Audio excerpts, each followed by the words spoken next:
the last quarter of 2010, the Blue Rapids Historical Society Museum has highlighted the military. In so doing, we have asked that the local people bring in their memorabilia, and this is some of it. There are so many, we'll not ever begin to touch on all of them, but there are names that hopefully you'll recognize.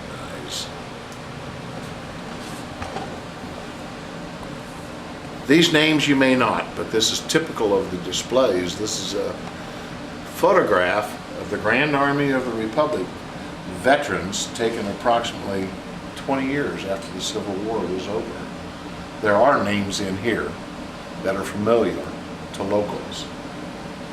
Here we have a handmade by Mark Lamro from Waterville, a 1/3 scale cannon. This cannon, full scale, would have been a Napoleon 12-pounder, and it was used by the Union soldiers, and it's beautiful. He made the woodwork out of walnut and chose not to paint it. In addition to that, we have uniforms. Bill Davenport, Marine Corps officer. Roger Edwards, Marine Corps officer. His sons, Chad and Luke, both in the military. In addition, we have Don Joseph, Bob Claycamp, Bill Claycamp, many of the Claycamp families, Bob Walsh, memorabilia, and many things related to World War II and Vietnam and Korea.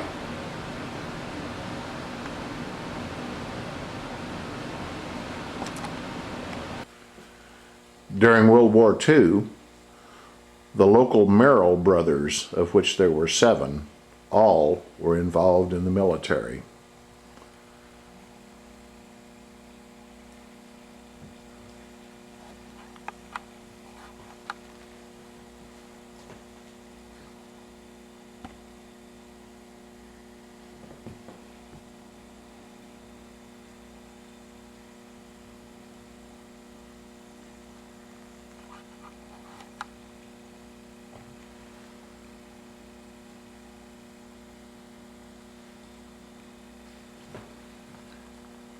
We have uniforms from all of the major conflicts that the United States has been involved in.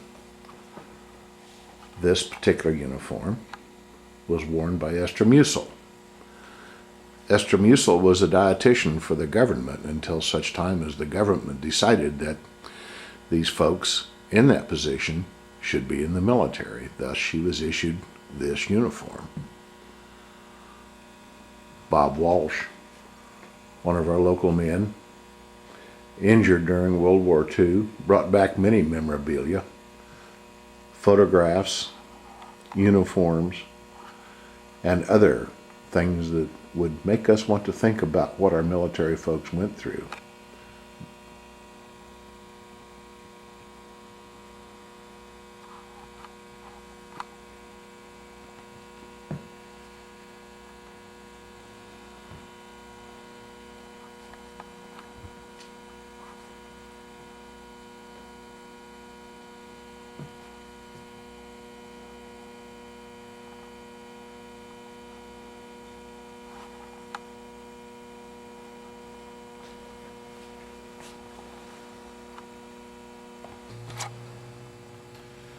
This is the only World War I uniform that we have on display, and it was worn by Robert Elder Smith of Bigelow. There are many pieces of memorabilia regarding World War I, including these items and pictures of our veterans.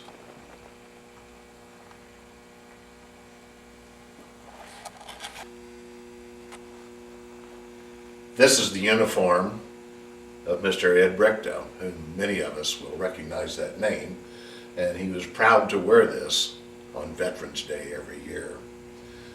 Long departed. There are approximately 24+ pictures of World War II veterans, of which the ones that we have, two remain. Vic Stanley and Jack Haller. Below, we have Floyd Sorik and other memorabilia, including Japanese captured arms items.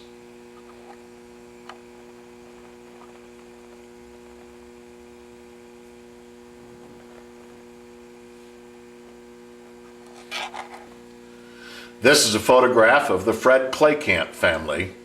Glenn, right here, in uniform, 1952. And they're simply showing their support for our military. Panning on around, this is a wedding dress.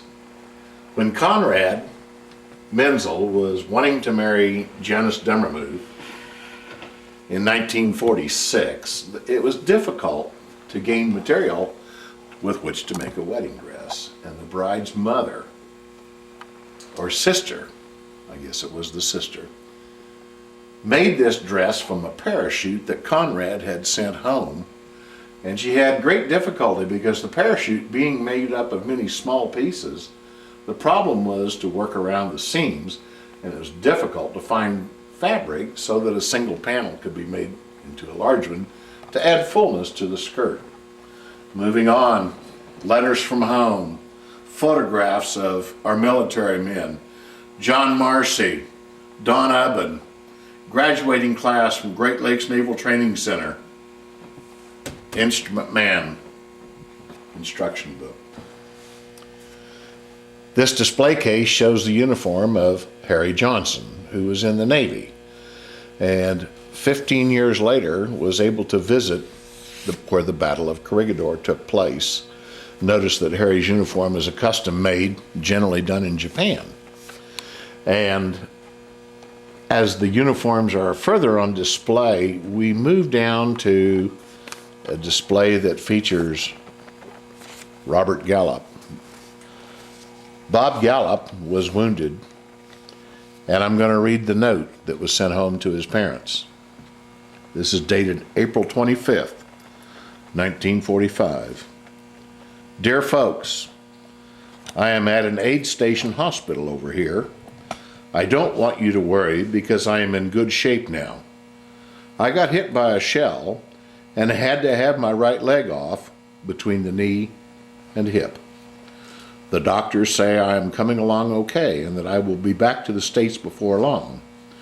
We were going across an open space up on the front when a big artillery shell hit me in my right leg and blew it off. It was pretty bad at the time, but now that I am here in the hospital, I feel good. So again, I say, don't worry too much and that I'll be seeing you before too long. And there's a footnote. It says, I am Robert's buddy writing this for him, and he is okay and a brave lad, believe me. And it's signed, your son Robert. This is part of what we call the Cold War era. This is a modern day Russian military uniform, including the Cossack hat, knapsack. This is Don Osborne's uniform when he was serving aboard the USS Rochester in the 60s. In this display case, part of it is dedicated to Colonel William Davenport. He brought home a piece of a Japanese plane that was shot down at Midway, June 4th, 1942, with red paint on it, indicating that it was part of the Rising Sun insignia. We have many of his medals. Below, we have Max Miller. He was the brother of Paul Miller, and he was in World War II. Down here we have Sergeant Billy Irvin. Billy was killed in action at Anzio Beach, February 17th, 1944, serving in the Darby's Rangers.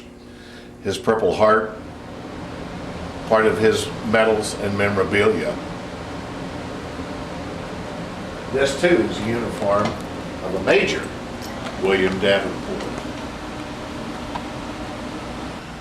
Like many Japanese Americans, after the bombing of Pearl Harbor in 1941, the Takahashi family was incarcerated as possible enemies of the country.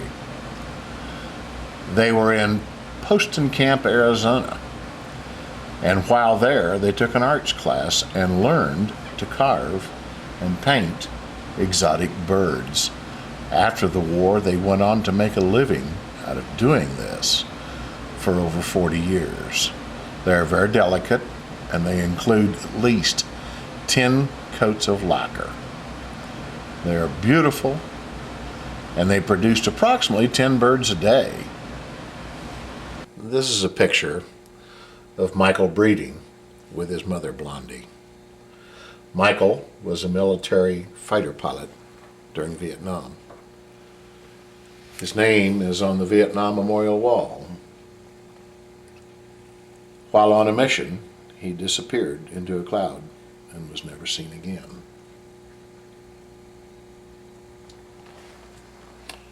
This is a bracelet with Lieutenant Michael Breeding's name on it, and it's dated 2/12/1970. This particular bracelet was worn by Georgina Lamb. Her mother, Helena Lamb, had a similar bracelet. Georgina wore this bracelet until her wedding day. The object of the bracelets was to simply remember those who were missing in action, many of whom were prisoners. And the goal then was to return the bracelet to those who returned to the United States.